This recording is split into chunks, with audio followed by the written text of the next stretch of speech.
Hey, my friend, what's up? So, in this second video, you get to watch the last episode that I recorded with Lauren Anderson. We talk actually about how to arrive to making learning objectives. And I think there's some great tips here that you have to check out. So, definitely enjoy that. As you probably notice here, I'm almost done with the DJI videos and the setups. So, this will be some fun dealing out with the Cosmo Action 5. So that video is coming up as well. So this week will be exciting, and hopefully here in the United States, we got to vote. So make sure you get your vote in. All right. Enjoy.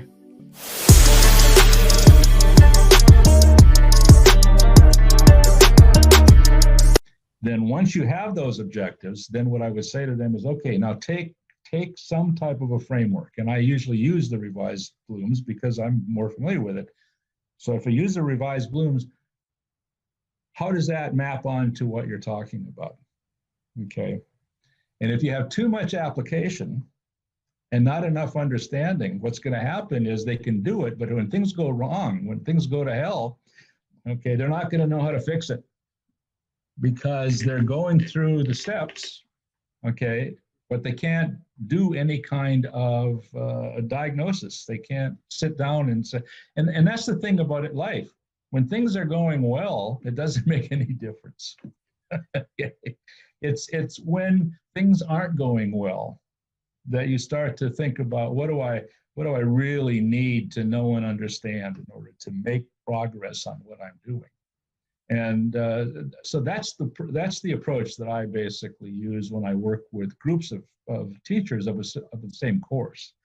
That I start small and focused, and I get them to think about the most important things that they, and then I put the taxonomy on top of that. Fantastic. Okay, good. That definitely clears out this notion. But it's an interesting thing that faculty in colleges are still promoting this approach, which is it's just not the right way to do it. Now, keep in mind that there are, if you go back to what I said way back when about this, the early group with the syllabi that they were using, there are still faculty that don't use objectives at all. That you can find syllabi that don't have any objectives.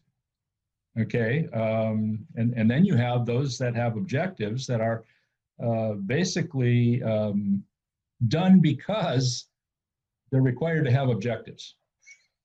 That's the only reason that they're there.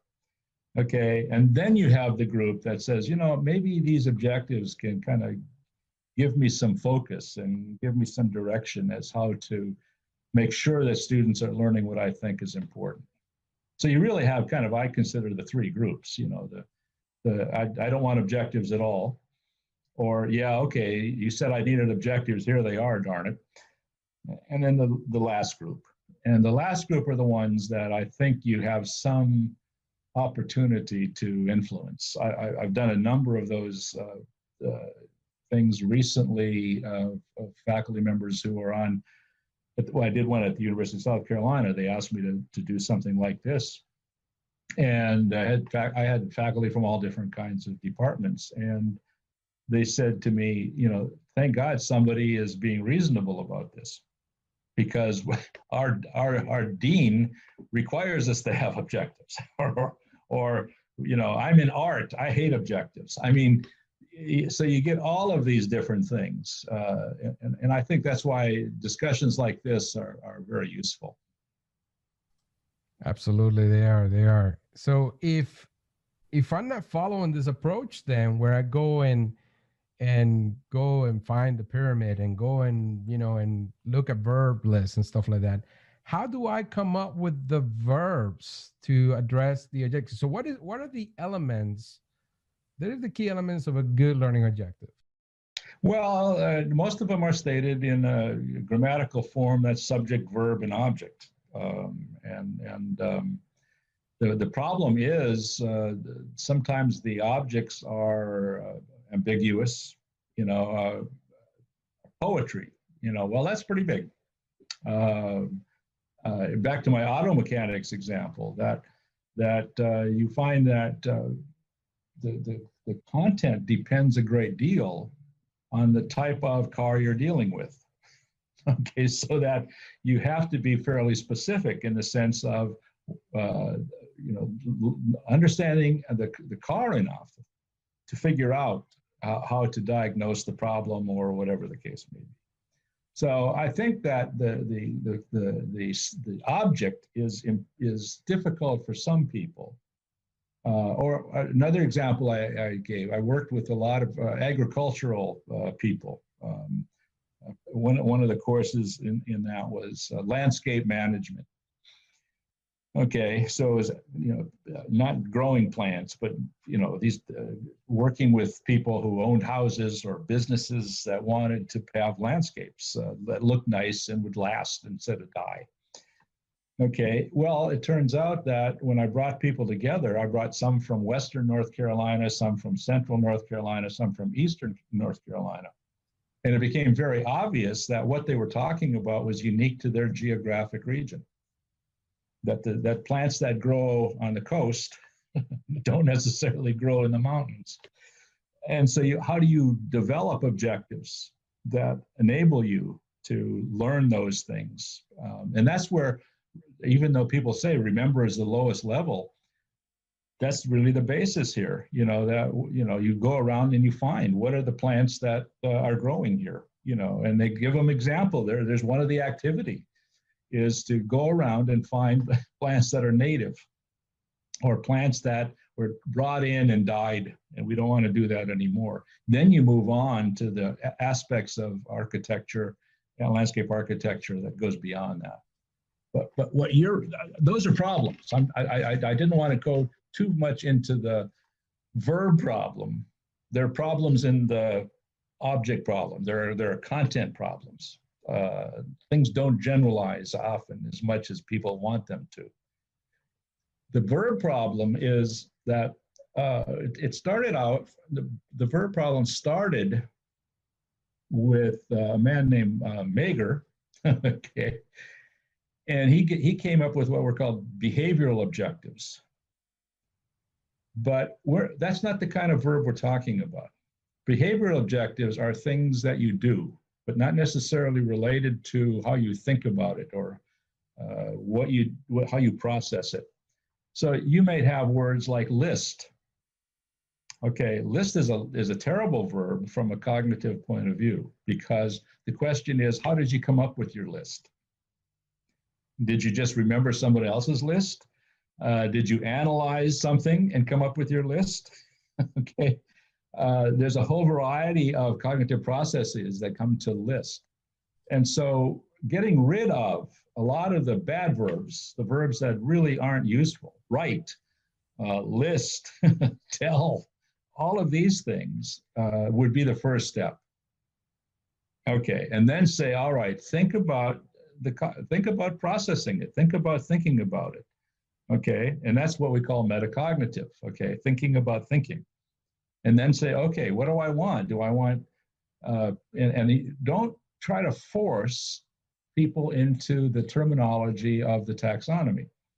Let them just come up with whatever it is, as long as you get rid of those problematic verbs. So if somebody says, I really want them to understand the structure of a sonnet, you go, okay, that's fine. I really want them to be able to troubleshoot an air conditioning system. You go, okay, that's fine. Whatever it means, and that's why you start with thinking about what's important. You don't start thinking about verbs. They just emerge really from your thought process in terms of what do I really want students to do here? That if you're talking about HVAC people, apply is not enough. Okay, now it is sometimes if they're installing a new unit, right? Boom, bada boom, bada boom, bada boom, bada boom, done. Okay, but if they get a phone call that says, "Oh, my system doesn't work. We have It's 89 degrees and outside, and it's 105 in the house. We need you to come out and fix something. Okay, that's a whole different set of processing. It's no longer boom, boom, boom, boom, boom, boom, boom. It's okay. I have to analyze the situation. I have to evaluate what the potential problems are. That's generally called troubleshooting. Okay.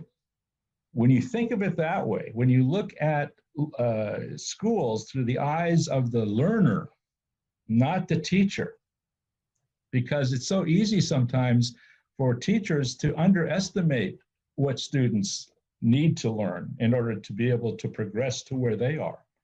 You know, students don't become experts overnight. You know, that it takes a series of steps and time for them to go from one step to another, to another, to another.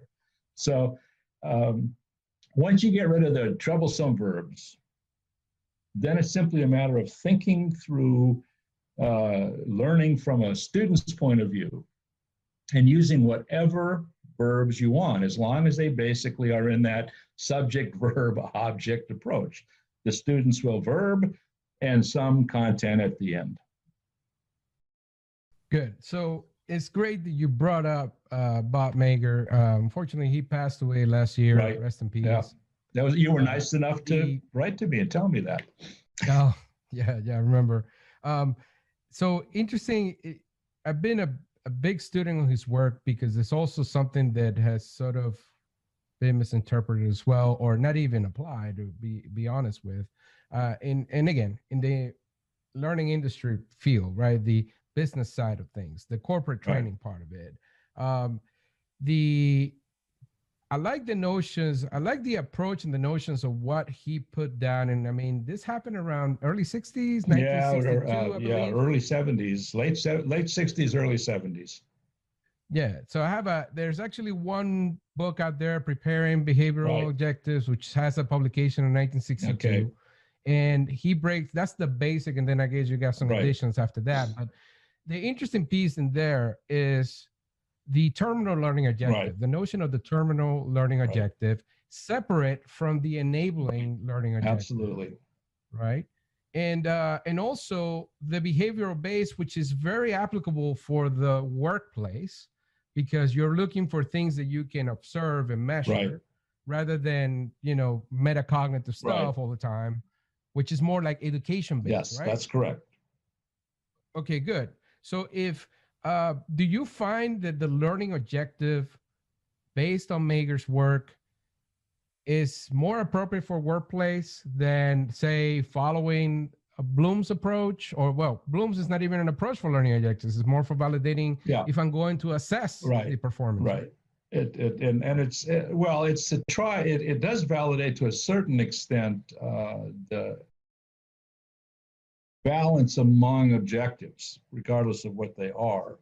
So it's not just focused on, the revision doesn't just focus on assessment test items. Correct. The first one did. Yes. But what we've done is broaden it to sit down and say, you know, the key concept in our work is what we call alignment, to make sure that the objectives, the instruction, and the assessment fit together. That's basically what we're talking about. That's right. But back to your question, I think that the issue becomes whether or not the behavior is of importance in and of itself, or whether or not the behavior gives you a clue to make inference about what students are really processing. That to me is what the real issue is. Okay. And I think the danger of focusing too much on behavior is without looking at the cognitive processing that goes into it, is you make faulty inferences. You know, that you think a student understands something because he does something. Okay. But then you find out that a week later, the person doesn't do it anymore because they simply failed to understand what it was that they were doing. They were just, it's like a rat in a maze. They were just going through the motions and they got the cheese. But even rats require some type of processing, some whatever you want to call it, to know, oh, last time I turned here, that didn't work. Now I got to turn back over here, okay, and that's fine. So I think the more linear the process, the behavior is, the more linear, step, step, step, step, step, then I think that absolutely the Mager's work is more important. The more what we used to call branching algorithms, where you have to get to a point in the process and make a decision, A or B. Okay, I think that's where Bloom's is superior. Right. So the main concept here is that with the notion of the terminal learning objective, you are providing a communication, a clear communication to the recipient or learner Right. in this case, of what the expectation is. And I think Right. the breakdown was to address the audience, the behavior, the condition, and the degree of performance. That's right. Good. And I think that, and just to wrap it up, the enabling objectives then will build up step by step to that. Yeah. But you got to keep in mind that that's the function of that. Okay. The function of enabling objectives is, as the name suggests, is to get students to move up to the point where this is the terminal, this is the end of it. Now, in Bloom's in the taxonomy in general, the Bloom and others taxonomy, the way they handle that is a little bit different terminology, but it's the same thing. They talk about instructional objectives and educational objectives. And the instructional objectives are very much like the enabling objectives. They're kind of small chunks. They might be a lesson objective or a couple days and so forth.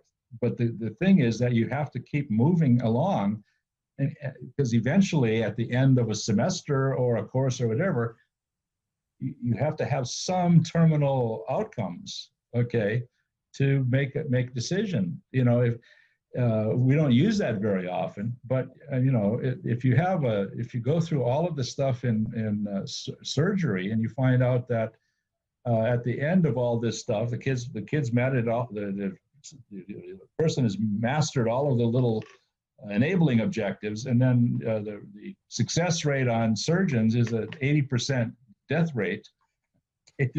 There's a real problem there. So there has to be a connection between the two. That's great. That's great. Now, let's talk about the situation here, because I know you mentioned this already, other taxonomies, and people seem to not know anything else but the cognitive taxonomy. Right. And they are purpose for the other two taxonomies because they're based on the learning domains, right? Right. Right. Now, who identified the learning domains? Was it Bloom's as well?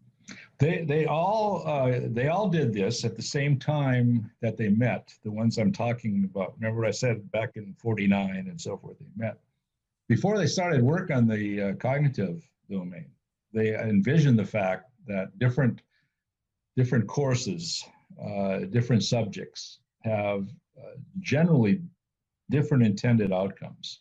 So, for example, if you're working on woodworking, some of it is cognitive, okay, but there's a whole bunch of what they call psychomotor, okay.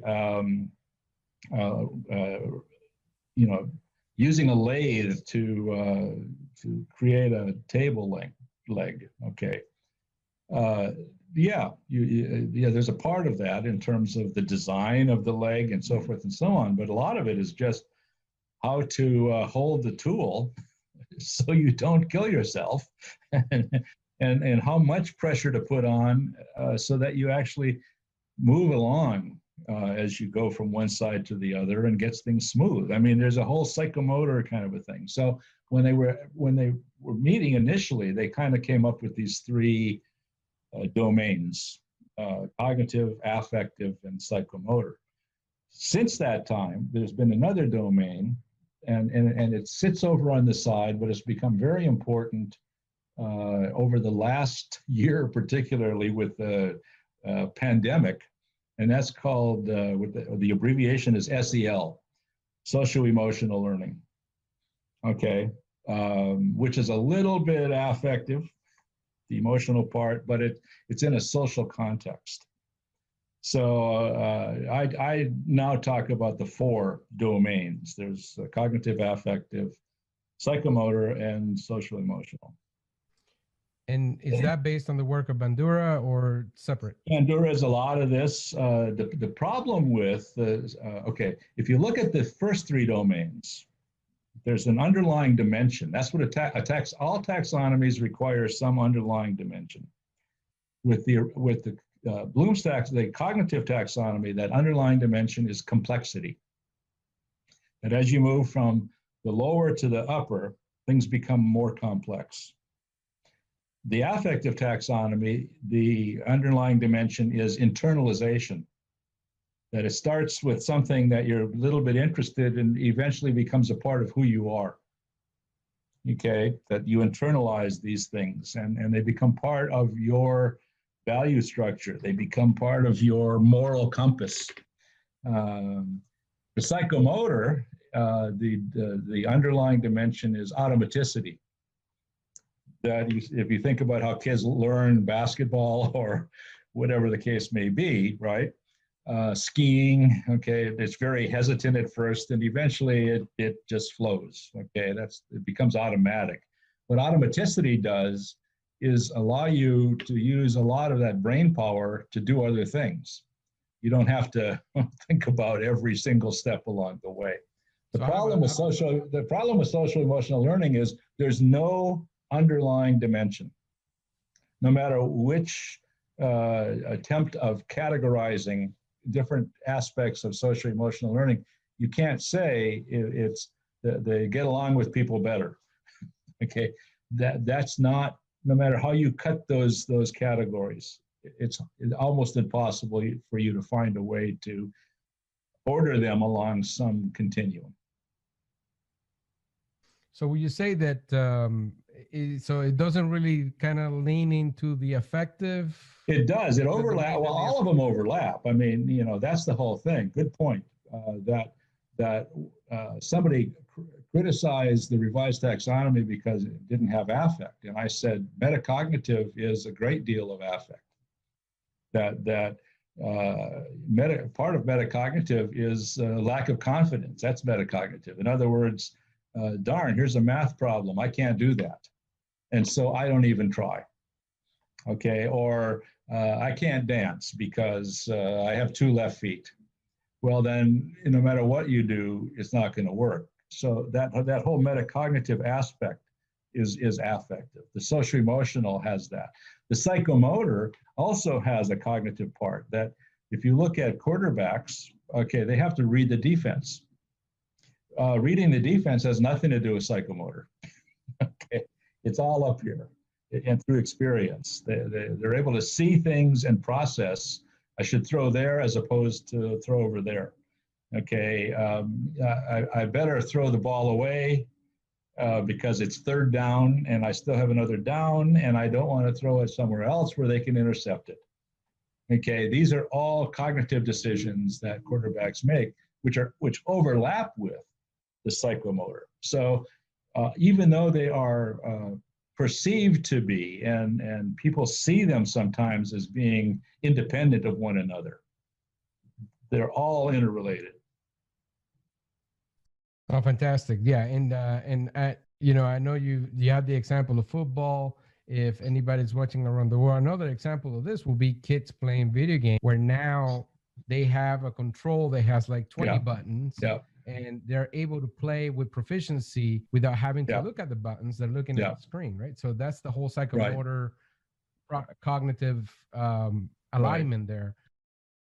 Another is word processing. That there are some people like I'm proficient enough in type. Well, I learn how to type, so I'm proficient enough on that I can compose on as I am processing. There are other people who can't do that because they're not proficient enough in their fingers, and they have to worry about, oh, that's a G and that's an H, and so they write it all out, and then they type it. Okay, so one is, and that's what I meant when I said that if you are to the automaticity level, you have cognitive processing that is available for you to do other things at the same time. So I can compose and I can process typing at the same time because I'm automatic on the one, which allows me to do the other one. Fantastic. Yeah. So there you have it, folks. Master class and notion of, or if I can call it as well, a come to Jesus moment of Bloom's taxonomy and learning objectives, but really a good alignment and an excellent breakdown of what you should really be doing with Bloom's taxonomy and how to actually craft your learning objectives. Lauren, I want to thank you for this awesome interview. We've gone for an hour, Yeah. and it's I can tell you that I can probably sit here another 8 hours and just dig more and ask you more questions. Folks, if you want to see a workshop with Lauren that we can run for you, comment right here and let us know if you're interested. Based on your interest, we'll make this happen. I'll talk to him, see if I can course him out of retirement. But out of that, Lauren, I really want to thank you for your time and for taking this time to help us out here in the industry and align and help folks do better their practice, improve their practice out of schooling and into workplace performance, and those that are in higher ed to really kind of wake up and kind of look into the research and apply it correctly. Well, any last thoughts you want to share? Yes, I always enjoy our talks, Alex, and I'm pleased to know that what I say may be of use to certain people. That's all I can do right now. I'm too old to worry about it. I remember the joke that you made was saying that you're professor emeritus, and that means that you don't have to keep. That's right. That's it. It's to get to a certain point, and you go, okay, well, that's all right. I mean, I think the difference is, this might be something that people need to listen to, because it took me a long time to do this.